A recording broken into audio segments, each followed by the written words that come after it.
Hello and welcome back to our YouTube channel genius mind. और आज की इस वीडियो में हम स्टार्ट करने जा रहे हैं। तो देखिए, human I and working of its lens. इसके पहले की सारी वीडियोस, इसका जो भी इंपॉर्टेंट क्वेश्चंस था वो मैंने डिस्कस करके आपको पुट आउट कर दिया है। प्लीज अगर आपने उसको नहीं देखा तो आप प्लेलिस्ट वाले सेक्शन में जाके चेकआउट कर सकते हैं। Important questions for board 10 standard 2024, सारे के सारे इंपॉर्टेंट क्वेश्चंस की सीरीज आने लगी। अगर आप ये सीरीज को ऐसे टाइम पास के लिए देख रहे हैं तो प्लीज आप वीडियो छोड़कर जा सकते हैं, क्योंकि ये टाइम पास की सीरीज नहीं है। ये सीरीज पूरे के पूरे यूट्यूब चैनल पे अवेलेबल नहीं है, सिर्फ और सिर्फ यहीं पर है, जिसमें आपको टेक्स्ट बुक के बीच के क्वेश्चंस बताए जा रहे हैं, जो कि बोर्ड एग्जाम में पॉसिबल है कि वो सारी चीजें ही आएंगी। पॉसिबल नहीं है रे ब्रो, आएंगी, बोल दिया तो आएंगी। चलिए स्टार्ट करते हैं। Human I and the working of its lens. इसके अंदर देखते क्या क्या क्वेश्चंस बन सकते हैं। सबसे पहला देखो भाई, there is a very thin transparent covering that is called as human eye on the membrane of the human eye. ये आपको मार्क आउट करना है। अच्छा, this is called as cornea. इसको क्या बोलते हैं? कॉर्निया बोलते हैं। इसके बाद लाइट एंटर्स। अभी एग्जाम में ना ये पूरा का पूरा स्टेटमेंट नहीं पूछेंगे, आपको पूछेंगे what is the uses of cornea. तो ये रहेगा light enters through it and maximum amount of incident light is refracted inside the I at the surface of the cornea. ये आपको कॉर्निया का क्या हो गया भाई? तो यूजेस हो गया। तो फटाफट लिख लो, ये क्या हो गया? यूजेस। किसका यूजेस है? तो कॉर्निया का यूजेस है। अच्छा, इसके बाद नेक्स्ट अगर हम बात करें, किसकी बात करते हैं बोलो? There is a dark fleshy screen behind the cornea. This is called as iris. And the color of the iris is different for different people. ये हो गया iris का डिस्कशन। एग्जाम में आपको ऐसे ही पूछने वाले हैं। ये iris के डिस्कशन के बाद नेक्स्ट अब देखो आपको क्या दिया है। There is a small hole of changing diameter at the center of iris which is called as the pupil. The pupil controls the amount of light entering the eye. तो pupil का काम क्या भाई? देख, ये क्या करता है? अमाउंट ऑफ लाइट को रेगुलेट करता है, या फिर क्या करता है भाई? देख, कंट्रोल करता है। क्या करता है? कंट्रोल करता है। अच्छा, इसके साथ साथ if the light falling on the eye is too bright, pupil contract, while if the light is dim it widens. तो ये दो चीजें आपको याद रखनी। क्या याद रखने को बोला? देखो, if the light falling on the eye is too bright, तो pupil क्या हो जाएगा? contract हो जाएगा। and while if the light is dim it widens। ये भी सेक्शन आपको यहां से मिलेगा। चलिए, on the surface of the iris there is a bulb transparent layer. This is called as double convex transparent crystalline lens just behind the pupil. तो आपको पूछ सकते हैं what is the place या फिर what is the location of the transparent lens inside the human eye? तो वो कहां पर है? just behind the pupil. The lens provides a small adjustment of the focal length to focus the image. This lens creates real and inverted image. देख भाई, ये कौन सा इमेज क्रिएट कर रहा है? तो real and inverted image create कर रहा है। कौन सा इमेज? This lens creates real and inverted image of the screen inside the आई।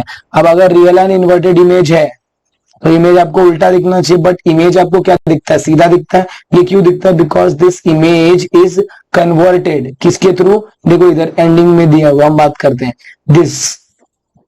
आगे देखो, this screen is made up of light sensitive cell and is called as the retina. ये जो स्क्रीन है, ये स्क्रीन का नाम क्या है? तो भाई रेटिना नाम है। और ये this cells get excited when lights fall of them and generate, क्या जनरेट करते? तो इलेक्ट्रिक सिग्नल्स। क्या जनरेट करते भाई? इलेक्ट्रिक। कब इलेक्ट्रिक सिग्नल जनरेट करेंगे? जब उनके ऊपर लाइट गिरेगी। This signals are conveyed to the brain through optic nerve. देखिए, एक और आंसर आ गया। एक और क्वेश्चन आपको यहाँ पर मिल जाएगा। कौन सा नर्व की बात हो रही है यहाँ पर? Optic nerve. ऑप्टिक नर्व मतलब क्या? The nerve which connects through the brain and the eyes, that nerve is called as optic nerve. क्या बोलते हैं इसको भाई? तो ऑप्टिक नर्व बोलते हैं।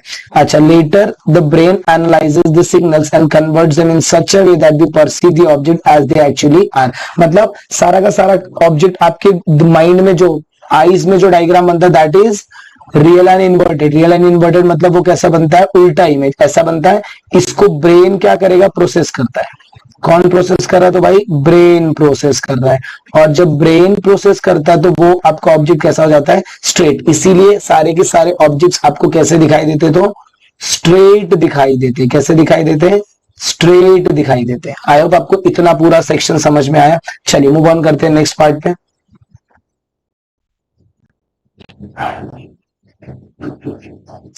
नेक्स्ट पार्ट का जब आप सेक्शंस चेकआउट करोगे तो यहाँ पर देखो क्या बोला है, while seeing the object at large infinite distance the lens of the eye becomes flat। अच्छा, जब आप दूर का ऑब्जेक्ट देख रहे हो, लार्ज क्या मार्क करना है, large infinite lens of the I becomes flat, और इसमें क्या होता है, फोकल लेंथ इंक्रीजेस। तो आपको पूछेंगे लार्ज इनफाइनाइट ऑब्जेक्ट देखने के लिए what is the effect on the focal length, तो फोकल लेंथ क्या हो जाता है भाई, बढ़ जाता है। देखो ऐसे क्वेश्चन है जो आपको कहीं नहीं मिलेंगे भाई, मास्टर की में भी ऐसे क्वेश्चंस नहीं है। भाई सीइंग नियर बाय ऑब्जेक्ट, अब जब आप नजदीक के ऑब्जेक्ट देख रहे हो तो lens becomes more rounded and its focal length decreases. Important part है, मार्क कर लो। फिर से बोल रहा हूं, इंपॉर्टेंट पार्ट है, मार्क कर लो। क्या मार्क करोगे, लार्ज इनफाइनाइट और lens of the I becomes flat and its focal length increases, ये इंपॉर्टेंट पार्ट। सेकंड, जब आप नजदीक का ऑब्जेक्ट देख रहे हो मतलब नियर बाय ऑब्जेक्ट देख रहे हो तो lens becomes more rounded and its focal length increases, focal length बढ़ जाता है। This way we can see objects clearly irrespective of the distance. इसीलिए आप सारे के सारे ऑब्जेक्ट्स को क्या कर सकते हो, क्लियरली देख सकते हो। क्यों, क्योंकि आपका जो ये लेंस है ना, लेंस ये इधर जो लेंस रहता है, ये लेंस क्या कर रहा है, वो एडजस्टमेंट करके दे रहा है। क्या कर रहा है भाई, तो एडजस्टमेंट कर रहा है, एडजस्टमेंट कर रहा है। क्या कर रहा है, एडजस्टमेंट। चलिए आगे देखिए, the capacity of the lens. अच्छा, अभी ये जो कैपेसिटी है जिसकी वजह से वो क्या कर रहा है, अपने आप को क्या कर रहा है, चेंज कर रहा है। इसको क्या बोलते हैं, पावर ऑफ अकोमोडेशन। क्या बोलते हैं भाई, तो पावर ऑफ अकोमोडेशन। देखो इधर दिया तो एग्जाम में आपको पूछेंगे what do mean by power of accommodation, तो आप क्या लिखोगे, the capacity of the lens to change its focal length. मतलब जब आप वो दूर का देख रहे हो मतलब यहाँ पर फोकल लेंथ चेंज हो रहा है, नजदीक का देख रहे हो तो यहाँ पर भी फोकल लेंथ चेंज हो रहा है। यहाँ पर देखो फोकल लेंथ क्या हो रहा था, इंक्रीजेस, यहाँ पर फोकल लेंथ क्या हो रहा है, तो भाई डिक्रीजेस। और ये फोकल लेंथ जो इंक्रीज होता है, जो डिक्रीज होता है, इसी को क्या बोलते हैं, power of accommodation. Power of accommodation mark करके रखना, बहुत इंपॉर्टेंट चीजें बता रहा हूं। Although the elastic lens can change its focal length to increase और डिक्रीज, इट कैन डू। अच्छा, इंक्रीज हो रहा है भाई और डिक्रीज भी हो रहा है। इलास्टिक लेंस है मतलब ये खींच सकता है, इलास्टिक मतलब जैसे आपका प्लास्टिक रहता है, बट एक लिमिट तक, but it can not do so beyond a limit. मतलब ऐसे ज्यादा फैल नहीं सकता। ये जो लेंस है ये क्या करेगा, ये ज्यादा मतलब सपोज ये इतना तो इतने माइनर में चेंज होंगे, इसका कभी ऐसा चेंज नहीं होगा कि लेंस आपका इतना बड़ा हो जाएगा। नो वे, हो ही नहीं सकता। हो जाएगा तो मतलब समझ लो आंखें खराब हो गई हैं। चलिए इसमें इतना इंपॉर्टेंट पार्ट है, और इसमें एक चीज हमारा इंपॉर्टेंट रहेगा भाई। क्या रहेगा इंपॉर्टेंट, आई का डायग्राम बनाना है। ये वाला डायग्राम नहीं बनाना है आपको, ये डायग्राम आना चाहिए। आई का पूरा ऐसा डायग्राम पूछ लेते हैं, या तो पूरा का पूरा डायग्राम पूछ लेंगे, या तो बोलेंगे भाई इसका नेमिंग करो। तो नेमिंग के लिए देख लो,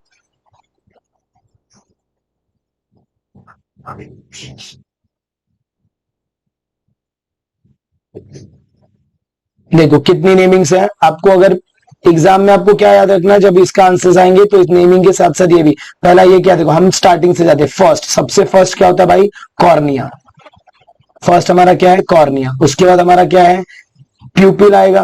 कॉर्निया के बाद क्या आएगा, आइरिस आएगा। ये मैं नंबरिंग बता रहा हूं। सबसे पहला आता है कॉर्निया, फिर आएगा आइरिस, फिर आता है हमारा सिलरी मसल्स, फिर हमारा क्या आएगा भाई, सिलरी मसल्स आएंगे।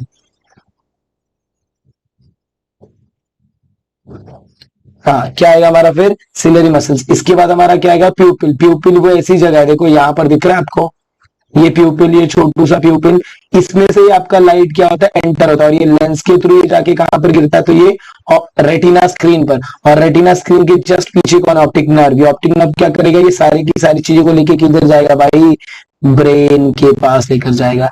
और ब्रेन क्या है, मास्टर ऑर्गन है, सारा का सारा फंक्शनिंग करके वो सारी चीजों को आपको परसीव कराता है। इसके बाद क्या आएगा, देखो क्रिस्टलाइन लेंस, क्रिस्टलाइन लेंस के बाद स्क्लेरोटिक। अच्छा, अगर आप ये साइड्स की ये चीजें नहीं लिखते तो भी चल जाएगा, बट ये जो चीजें हैं भाई, ये मेन चीजें हैं, ये आपको चाहिए। ऑप्टिक नर्व आपको चाहिए, रेटिना स्क्रीन आपको चाहिए। इतना मेन डायग्राम में नेमिंग है। ऑप्टिक डिस्क नहीं करोगे काम हो जाएगा, मसल्स नहीं करोगे तो भी काम हो जाएगा।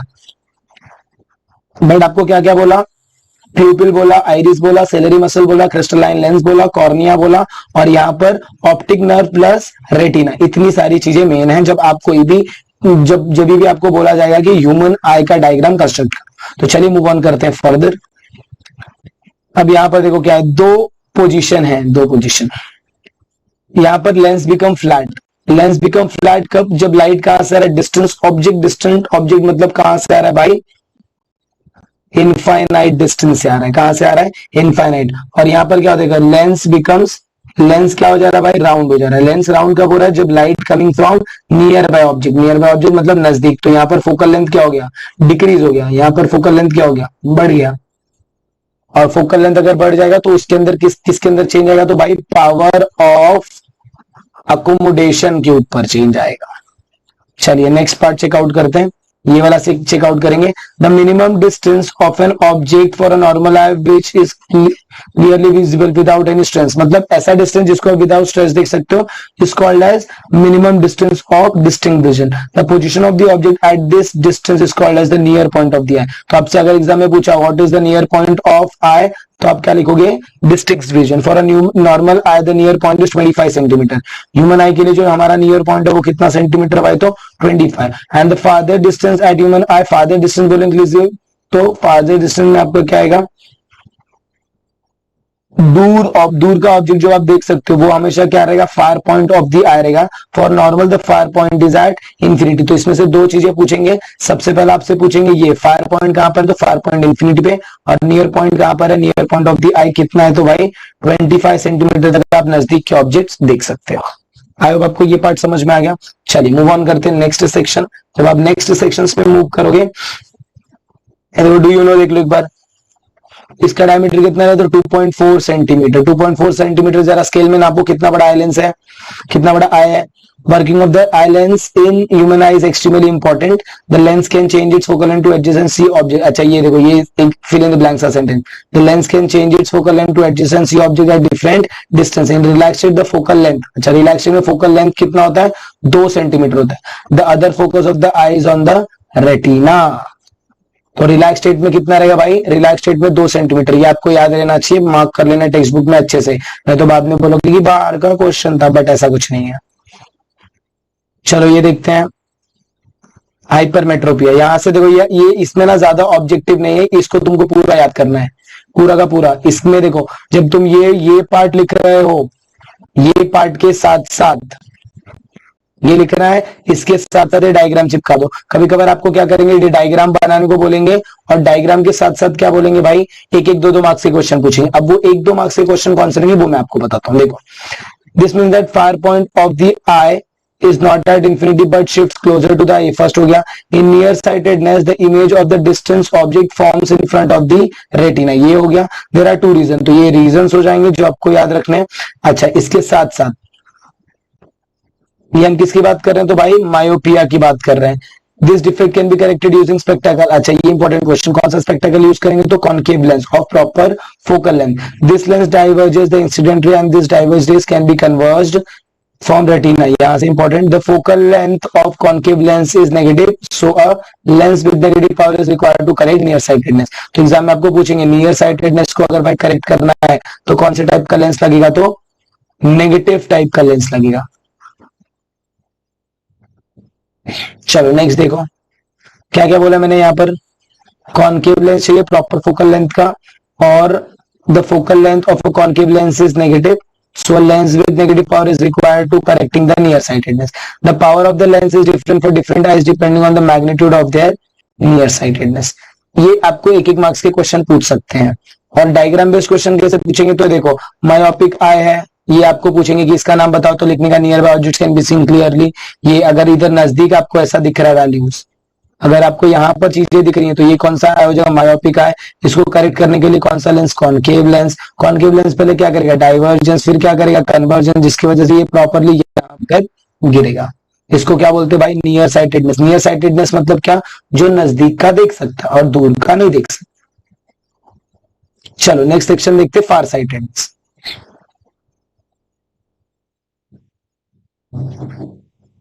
फार साइटेडनेस की बात करोगे तो इसमें क्या होता है, in this human I can see distant object, दूर का ऑब्जेक्ट आप देख सकते हो बट नियर बाय ऑब्जेक्ट नहीं देख सकते। ये फर्स्ट पार्ट हो गया। This means that near point shift 25 centimetre but shift farther away. Near point shift हो जाता है। ये हमारा क्या है, human I. Far away objects can be seen clearly. ये क्या देखो हाइपरमेट्रोपिक आई। हाइपरमेट्रोपिक आई में ये आपका पॉइंट इधर चला जाता है जो कि यहाँ पर होना चाहिए रेटिना में।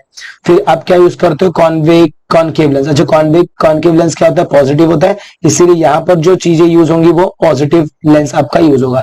तो दो रीजन कौन सा, पहला तो curvature of the cornea and the eyeless decreases so that the converging power of the lens becomes less.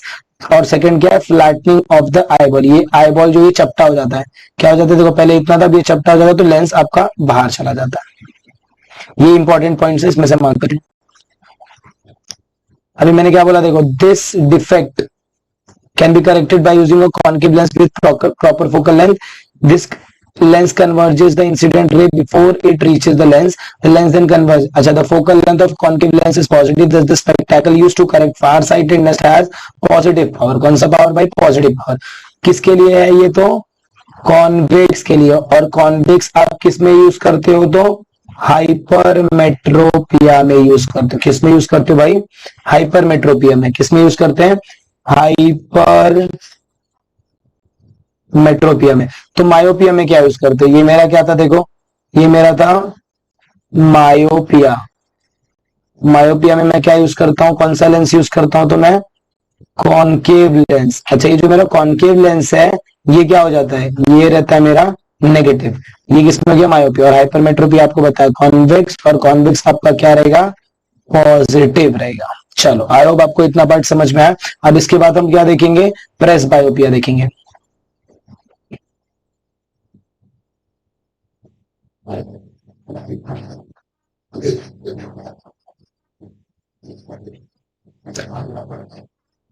चलो नेक्स्ट पार्ट चेकआउट करते हैं। प्रेस बायोपिया में अगर, तो प्रेस बायोपिया क्या, देखो generally the focusing power of the lens eye decreases with age. ये age related issue है, तो एज रिलेटेड इशू बोला तो उसमें कौन आएगा भाई, तो प्रेस बायोपिया आएगा। The muscle near the lens lose their ability to change the focal length of the lens. The near point of the lens shifts farther from the eye, because of this old people can not see. अच्छा, ये disease, ये जो problem है कि हमेशा किसको होगा, सिर्फ और सिर्फ ओल्ड पीपल्स को होगा।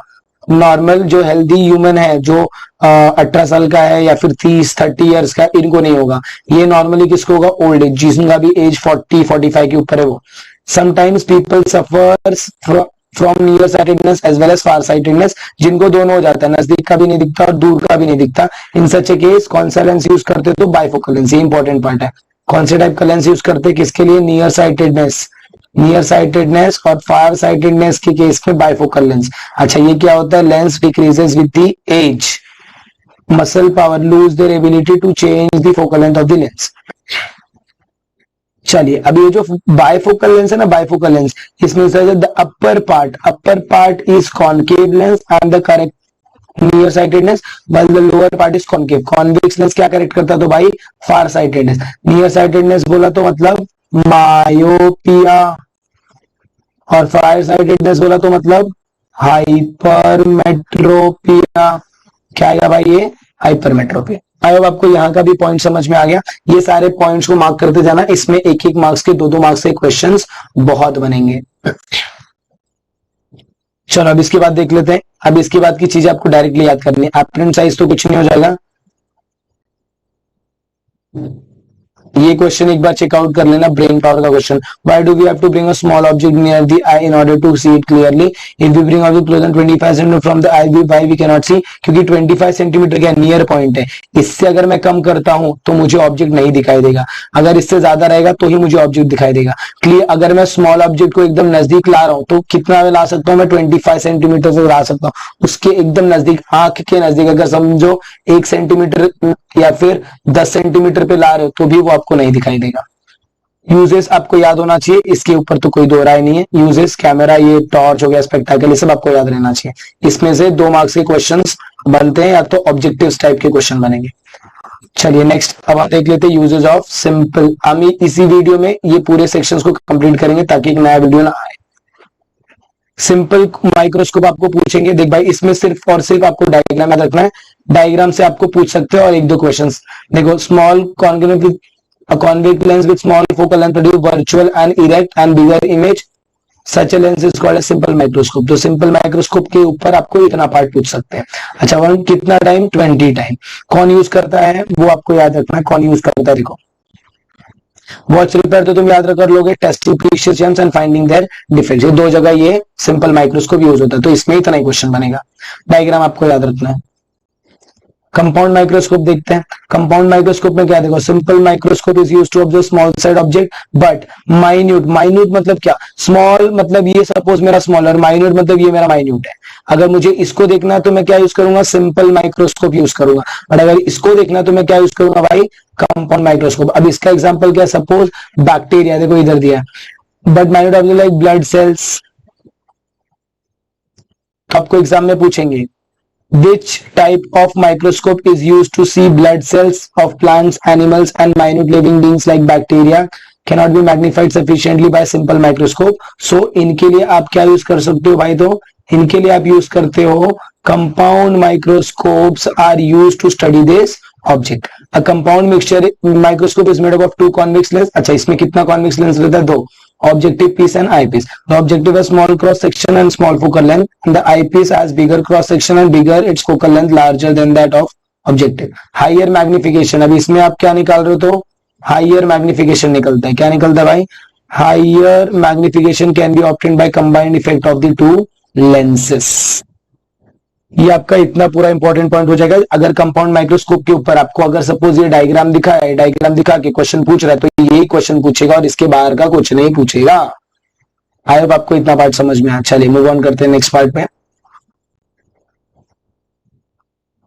देखिए इधर क्या बोला है, the magnification occur in two stages, the image formed by the first lens act as the object for the second lens, the axis of both lens are on the same line. ये याद रखना, the axis of both the lens, the lenses are fitted inside a metallic tube in such a way that the distance between can be changed। देखिए इसमें हमने क्या बात की, ये टेलीस्कोप। अब हम आते हैं टेलीस्कोप के ऊपर। जब आप टेलीस्कोप के ऊपर आओगे तो क्या बोला, देखो the telescope is used to see distant object clearly in their magnified form. The telescope are used to observe. अच्छा, अभी तक हमने तीन, पहला बात किया सिंपल माइक्रोस्कोप जो कि किसी भी ऑब्जेक्ट को देखने के लिए यूज कर सकते हैं। उसके बाद हमने बात किया एकदम माइन्यूट छोटे छोटे ऑब्जेक्ट्स को देखने के लिए। अब हम बात कर रहे हैं दूर के ऑब्जेक्ट जिनका डिस्टेंस बहुत ज्यादा है, उनको देखने के लिए आप क्या यूज करोगे, stars and the planets are called as astronomical telescopes. क्या यूज करेंगे इनको देखने के लिए, तो हम एस्ट्रोनॉमिकल टेलीस्कोप यूज करने वाले हैं। तो चलिए अभी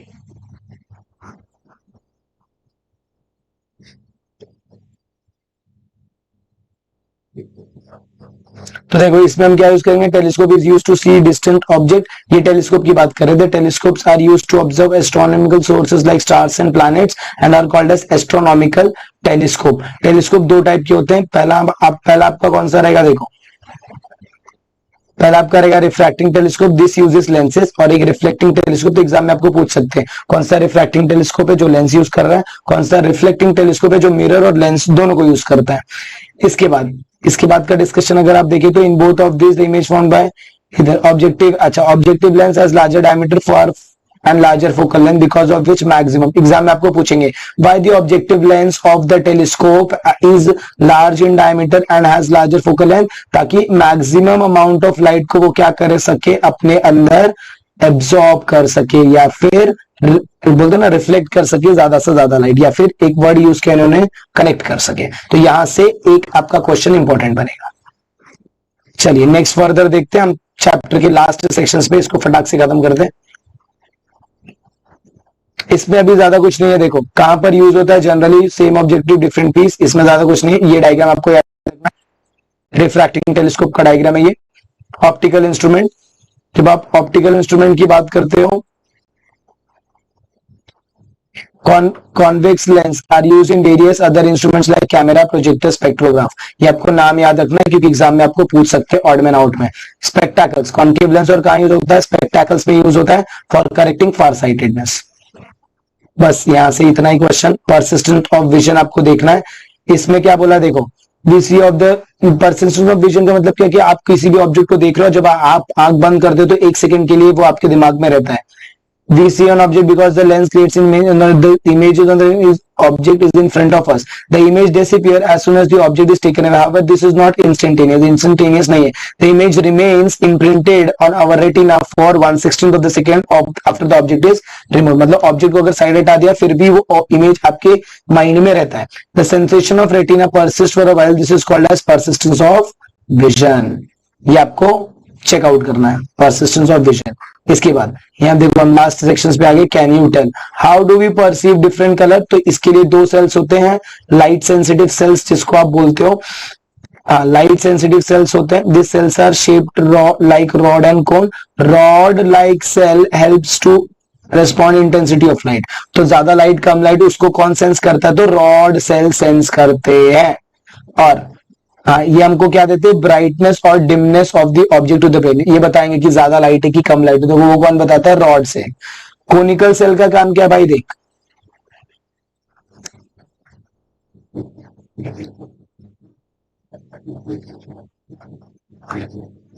conical cell respond to the colour and give information about the colour of the object to the brain. अब इसको कैसे याद रखोगे? देखो CO से कोनिकल आ रहा है और CO से कलर आ रहा है, तो कोको CO कोनिकल, CO कलर. तो कोनिकल क्या देता है? कलर. तो बचा हुआ रॉड आपको क्या देगा? Intensity of the light. Brain process all the information perceive actual image. Rod like cells respond to faint light but also conical cells do not. Conical cells faint light को भी नहीं करते. दस भी perceive colours only in bright light. इसीलिए आप colours को सिर्फ और सिर्फ ब्राइट लाइट में देख सकते हो, क्योंकि कोनिकल सेल्स फेंट लाइट या फिर डिम लाइट में काम नहीं करते. The conical cells can respond differently to red, green and blue color. When red color falls on the eye, the cell responding to red light. अच्छा, जब red colour आपकी आंखों पर गिरता है तो red light excite more than those responding to other colours and we get the sensation of red colour. Some people lack conical cells responding to colour. This persons can not recognise those colours और can not distinguish between different colours. This persons are said to be colour blind. तो यहाँ पर भी आपको colour blind का question मिल सकता है. Apart from not being able to distinguish their eyesight is normal. Eyesight is normal मतलब कि वो नॉर्मली देख सकते, सिर्फ उनको कलर नहीं दिखाई देने वाला. Why? Because they are colour blind. उनको ब्लू का शेड सिर्फ दिख सकता है या फिर सिर्फ और सिर्फ रेड का शेड दिख सकता है. अब इसमें से क्या क्या इंपॉर्टेंट रहेगा ये भी चेकआउट कर लीजिए. ये टेबल इंपॉर्टेंट है, ये मैंने करवा दिया. टर्म्स ये आपको डायग्राम ड्रॉ करना है. अच्छा, गिव साइंटिफिक रीजन. देखो ये सारा हमने कर लिया. Check out. One can sense colour only in bright light. Why? Because conical cells क्या करते हैं भाई? सिर्फ और सिर्फ ब्राइट लाइट में ही वर्क करते हैं, इसके लिए. इसके बाद ये 25 सेंटीमीटर से कम ऑब्जेक्ट आप नहीं देख सकते. और यहाँ पर आपको क्या further last function of iris. ये आप ये फंक्शन भी आपको मैंने बताया कि फंक्शन ऑफ आइरिस क्या होगा. Muscle connected to the lens in the human eye. चलिए तो मिलते हैं नेक्स्ट चैप्टर में कुछ ऐसे ही कंटिन्यूएशन के साथ और ऐसे इंपॉर्टेंट सेक्शन और उनके एक्सप्लेनेशन के साथ. तब तक के लिए शबा खैर, टेक केयर और इसका प्रैक्टिस और रिविजन कर लीजिए. Thank you and goodbye everyone.